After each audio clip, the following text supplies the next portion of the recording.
በሐማስና በእስራኤል መካከል ተደርጎ የነበረው የተኩስ አቁም መጠናቀቅን ተከትሎ የእስራኤል ጦር ዳግም በጋዛ ላይ ከፍተኛ ድብደባ ማድረግ ከጀመረ ውሎ አድሯል። ባለፉት ጥቂት ቀናቶች ውስጥም የእስራኤል አየር ኃይል እያደረገ ባለው ድብደባ በመቶዎች የሚቆጠሩ ፍልስጤማውያን ሕይወታቸውን አጥተዋል። ዳግም ለሁለተኛ ዙር የተኩስ አቁም ስምምነት ለመደራደር ትቀመጣለች ተብላ ስትጠበቅ የነበረችው እስራኤል በጋዛ ላይ የከፈተችው ጥቃት አሁንም ተጠናክሮ የቀጠለ ሲሆን በትላንትናው ዕለት አመሻሹ ላይ የእስራኤል ጦር በሰሜናዊ ጋዛ ባደረሰው የአየር ጥቃት የሐማስ ቃል አቀባይ የሆነው አብድላጢፍ አልቃኗ መገደሉ ተነግሯል። አብዲላጢፍ አልቃኗ የተገደለው በሰሜናዊ ጋዛ በምትገኘው ጃባሊያ ከተማ ውስጥ ተጠልሎበት በነበረው ድንኳን ላይ አነጣጥሮ በተጣለ ቦምብ እንደሆነ የፍልስጤሙ አልአቅሳ ቴሌቪዥን ዘግቧል። በጥቃቱ ከአብድላጢፍ በተጨማሪም ሕፃናትን ጨምሮ በርካታ ንጹሐን ጉዳት እንደደረሰባቸው የአልጀዚራው ጋዜጠኛ ሂንድ ከሆድሬ አትቷል። እንደ ሂንድ ገለጻ ይህ አብድላጢፍ የተገደለበት ጥቃት የእስራኤል ጦር ከትላንት ጀምሮ በጋዛ ሰርጥ የተለያዩ አካባቢዎች ከፈጸማቸው የአየር ጥቃቶች አንዱ ሲሆን በተመሳሳይ ሰዓት አሳፍታዊ በተባለ አካባቢ በሚገኝ አንድ መኖሪያ ቤት ላይ ባደረሱት ጥቃት የአንድ ቤተሰብ አባል የሆኑ 6 ሰዎች ተገድለዋል። ከ10 ቀናት በፊት የተጠናቀቀውን የተኩስ አቁም ስምምነት ተከትሎ እስራኤል የአየር ላይ የቦምብ ድብደባና የእግረኛ ጦርን ያጣመረ ግዙፍ ዘመቻ የጀመረች ሲሆን ለዘመቻው መጀመርም ሐማስ የያዛቸውን ቀሪ እስራኤላውያን ታጋቾች በፍጥነት እንዲለቅ ግፊት ለማድረግ ያለመ ነው የሚል ምክንያት ከእስራኤል በኩል ተሰጥቷል። ባሳለፍነው ቅዳሜ ዕለት እስራኤል በተመሳሳይ መልኩ በደቡባዊ ጋዛ በሚገኘው ናስር ሆስፒታል ላይ ባደረሰችው ጥቃት በሐማስ የፖለቲካ ቢሮ ውስጥ የፋይናንስ ኃላፊ የነበሩት ኢስማኤል ባርሁምን ጨምሮ 5 ሰዎች ተገድለዋል። በተመሳሳይ ቀንም የእስራኤል ተዋጊ ጀቶች ካህን የኑስ በተባለው ስፍራ በነበረ የፍልስጤማውያን ተፈናቃዮች መጠለያ ድንኳኖች ላይ ባዘነበው ቦምብ የሐማስ ከፍተኛ የፖለቲካ አመራር የነበሩት ሳላህ አልባርዳዊል መገደላቸውን ሐማስ ማረጋገጡ ይታወቃል። የአካባቢው ሰዎች የሐማስ የፖለቲካ ክንፍ አባል የነበሩት ባርዳዊልና ሚስታቸው በአየር ጥቃቱ መገደላቸውን ተናግረዋል። እስራኤል ከሐማስ ጋር እያካሄደችው ያለው ጦርነት ከተጀመረበት ጊዜ አንስቶ እስከ አሁኗ ሰዓት ድረስ በጋዛ ላይ እየፈጸመች ባለው ምህረት የለሽ ድብደባ በሺዎች የሚቆጠሩ ንጹሐን ፍልስጤማውያን ሕይወታቸውን ከማጣታቸውም ባለፈ እስራኤልን እየታገለ የሚገኘው ሐማስም ቢሆን ከፍተኛ ኪሳራን እያስተናገደ ቀጥሏል። 20 ከፍተኛ ውሳኔ ሰጪ አመራሮች የነበሩት ሐማስ ከጦርነቱ መጀመር በኋላ 11ዱ ከፍተኛ አመራሮች በእስራኤል እንደተገደሉበት ሮይተርስ አስነብቧል። በዚህ ላይ ደግሞ እስራኤል በጋዛ ላይ አጠናክራ ለቀጠለችው ድብደባና የንጹሐን እልቂት ሐማስን ተጠያቂ ያደረጉ በመቶዎች የሚቆጠሩ ፍልስጤማውያን ሐማስን በመቃወም አደባባይ መውጣታቸውን ቢቢሲ ዘግቧል። በተለይም ባለፉት ቀናቶች ውስጥ እስራኤል በጋዛ ላይ ለጀመረችው ድብደባ ሐማስ ዋነኛው ተጠያቂ እንደሆነ ለተቃውሞ አደባባይ የወጡት ፍልስጤማውያን በመፈክር ሲያሰሙ ታይተዋል። የሐማስ ተቃዋሚ የሆኑ አክቲቪስቶች ባሰራጩት ምስል ላይም በርካታ አደባባይ የወጡ ወጣቶች ሐማስን ሲያወግዙ የሚያሳይ ሲሆን ፊታቸውን በጭንብል የሸፈኑ የሐማስ ታጣቂዎችም ተቃዋሚዎችን በኃይል ለመበተን ሲሞክሩ ታይተዋል። ሐማስም ተቃውሞ የእስራኤል ተላላኪ በሆኑ አካላት ግፊት የተካሄደ ነው ሲል አጣጥሎታል። በፍልስጤማውያን ላይ እየተፈጸመ ያለውን ከፍተኛ የሰብአዊ መብት ጥሰት ተጠያቂነቱን ከእስራኤል ላይ ለማንሳት የሚደረግ ጥረት ነውም ብሎታል። የሐማስ ተቃዋሚ ሆነው አደባባይ የወጡት ፍልስጤማውያንም ለየትኛውም አካል አጀንዳ መሞት ይበቃናል፣ ለውጭ አገራት ፍላጎት ዋጋ መክፈል ይበቃናል ሲሉ ድምጻቸውን አሰምተዋል። ሐማስ በፍርስራሽ ውስጥ ሆነው የሚጮሁ የሐዘን ድምጾችን ሰምቶ ሊያቆም ይገባል እያሉ መጠየቃቸውን ቢቢሲ ዘግቧል።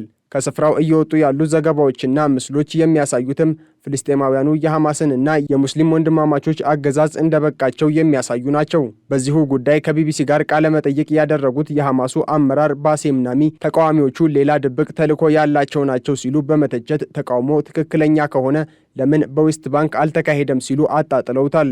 ቀድሞውንም የሐማስን መንገድ የሚቃወሙ ትችቶችን ሲሰነዝሩ የሚታዩ ፍልስጤማውያን ቢኖሩም ከተኩስ አቁሙ በኋላ እስራኤል የጀመረችውን ዳግም ድብደባ ተከትሎ ግን በአደባባይ እንዲሁም በማህበራዊ ትስስር ገጾች ላይ ሐማስን ተቃውመው ድምጻቸውን የሚያሰሙ ፍልስጤማውያን ቁጥር እየጨመረ መምጣቱን የቢቢሲው የጋዛ ዘጋቢ ሩሽዲ አቡአሉፍ ያስረዳል። ፍልስጤማውያኑ አሁን እስራኤል የጀመረችው መጠነ ሰፊ የአየር ድብደባ ከፍተኛ ስጋትን ፈጥሮባቸዋል። ለ2 ወራት በቆየው የተኩስ አቁም አንጻራዊ መረጋጋት ውስጥ ከቆዩ በኋላ አሁን ዳግም ወደማያባራ እልቂት የመግባት ፍላጎት እንደሌላቸው ለማሳየት ነው አደባባይ የወጡት። ሐማስ በእስራኤል ላይ በፈጸመው ጥቃት የገደላቸው እስራኤላውያን ዜጎች 1200 ቢሆንም እስራኤል በጋዛ ላይ በፈጸመቻቸው እጅግ በርካታ የአየርና የምድር ጥቃቶች የተገደሉት ንጹሐን ቁጥር ከ50 ሺህ በላይ ከመሆኑም ባለፈ የጋዛ 70 በመቶ ሕንፃዎች ወድመዋል። በሰሜናዊ ጋዛ የተካሄደው የሐማስ ተቃዋሚዎች ሰልፍ ሐማስ በእስራኤል ላይ ሮኬቶችን በተኮሰ ማግስት ሲሆን ይህንን ተከትሎ እስራኤል አብዛኛውን የሰሜናዊ ጋዛ አካባቢን ለማውደም የያዘችውን እቅድ የሚያበረታታ ነው በሚል በፍልስጤማውያኑ በኩል ህዝባዊ ቁጣን እንደቀሰቀሰ ተነግሯል። ለጦርነቱ መነሻ ምክንያት የሆነው የሐማስ 250 እስራኤላውያንን ማገት እንደሆነ የሚታወቅ ሲሆን በርካቶች በ60 ቀኑ የተኩስ አቁም ጊዜ ውስጥ እስራኤል ይዛቸው በነበሩ ፍልስጤማውያን እስረኞች ልውውጥ በማድረግ የለቀቃቸው ቢሆንም አሁንም 59 እስራኤላውያን በሐማስ እጅ ይገኛሉ። የእስራኤሉ መከላከያ ሚኒስቴር እስራኤል ካትዝ ሐማስ የተቀሩትን ታጋቾች በሙሉ እስካለቀቀ ድረስ ወታደሩ በጋዛ ተጨማሪ ቦታዎችን እንዲወር እንዲሁም የተወሰኑ ክፍሎችን በቋሚነት እንደሚይዝም ዝተዋል። እስራኤል ካትዝ የአገራቸው ወታደሮች በጋዛ የጀመሩትን የእግረኛ ጦር ጥቃት በሕይወት ያሉና የሞቱ ታጋቾች እስኪመለሱ ድረስ አጠናክረው እንደሚቀጥሉ ተናግረዋል። በጋዛ ከሚገኙት 59 ታጋቾች መካከል 24ቱ በሕይወት አሉ ተብሎ የሚታመን ሲሆን ሁለተኛው የተኩስ አቁም ስምምነት ላይ የተደረገው ድርድር ውጤት ባለማሳየቱ እጣፈንታቸው አጠራጣሪ ሆኗል ተብሏል። እስራኤል በምላሹ እያደረሰቻቸው በምትገኘው ድብደባዎች እስካሁን ሕይወታቸው ያለፉ ፍልስጤማውያን ቁጥር ከ50 ሺህ በላይ እንደሆነ የጋዛ ጤና ሚኒስቴር ሪፖርት ያሳያል። ከተኩስ አቁሙ በኋላ እስራኤል ዳግም በጀመረችው መጠነ ሰፊ የአየር ድብደባ ባለፉት 10 ቀናቶች ብቻ 830 ፍልስጤማውያን መገደላቸውን የጋዛ ጤና ሚኒስቴር አስታውቋል። የተባበሩት መንግስታት ድርጅት ማክሰኞ ዕለት ይፋ ባደረገው ሪፖርት መሰረት ጦርነቱ ከተጀመረ ጊዜ አንስቶ 142,000 ፍልስጤማውያን መፈናቀላቸውን ያሳያል። በእስራኤልና በሐማስ መካከል በአውሮፓውያኑ ጥር 19 የተፈረመው የተኩስ አቁም ስምምነት ከ2 ወራት በኋላ የፈረሰ ሲሆን ለዚህም እስራኤል ሐማስን ተጠያቂ ያደረገች ቢሆንም ሐማስ ግን የእስራኤልን ወቀሳ አይቀበለውም። የፍልስጤሙ ታጣቂ ቡድን በኳታር፣ ግብፅና አሜሪካ አሸማጋይነት የተፈረመውን የተኩስ አቁም ስምምነት ያፈረሰችው እስራኤል ናት ይላል። በተኩስ አቁም ስምምነቱ ዙሪያ ሁለቱን ወገኖች ለማቀራረብ እየሞከረች ያለችው ግብፅ ጥረቷ ምን ያህል ውጤት ያመጣል የሚለው ተጠባቂ ቢሆንም ይህ እቅድ በቅድሚያ ይለቀቃሉ ካላቸው 5 ሰዎች መካከል አሜሪካ እስራኤላዊ ወታደር ኤዳን አሌክሳንደር የሚገኝበት መሆኑም አሜሪካ ለእቅዱ ጥሩ ምላሽ እንዲኖራት ያደረገ ጉዳይ ስለመሆኑ ተነግሯል።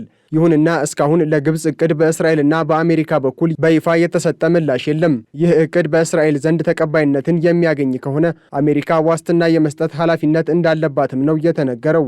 በተኩስ አቁሙ ሁለተኛ ምዕራፍ ስምምነት መሰረት እስራኤል ወታደሮቿን ከጋዛ ማስወጣት የሚጠበቅባት ሲሆን አሜሪካም ለዚህ ሂደት ዋስትና የመስጠት ኃላፊነት እንዳለባት እቅዱ ላይ ተካቷል። ሌላኛዋ የተኩስ አቁም ስምምነቱ አደራዳሪ አገር ኳታር ደግሞ እስራኤል የጋዛ ነዋሪዎችን በሌሎች ቦታዎች ለማስፈር አቅዳለች በሚል ወቀሳ ማቅረቧን አልጀዚራ ዘግቧል። እስራኤል ፈቃደኛ የሆኑ የጋዛ ነዋሪዎችን በሶስተኛ ሀገር ለማስፈር ያስችላል የተባለለትን ኤጀንሲ እንደምታቋቁም መሰማቱን ተከትሎ ነው ኳታር የተቃውሞ ድምጿን ያሰማችው። ፍልስጤማውያንን ከቀያቸው እንዲወጡ አድርጎ በሌሎች አካባቢዎች ማስፈር ዓለም አቀፍ የሰብአዊነት መርሆችን የሚጥስ ነው ስትልም ኳታር በውጭ ጉዳይ ሚኒስትሯ በኩል ወቅሳለች።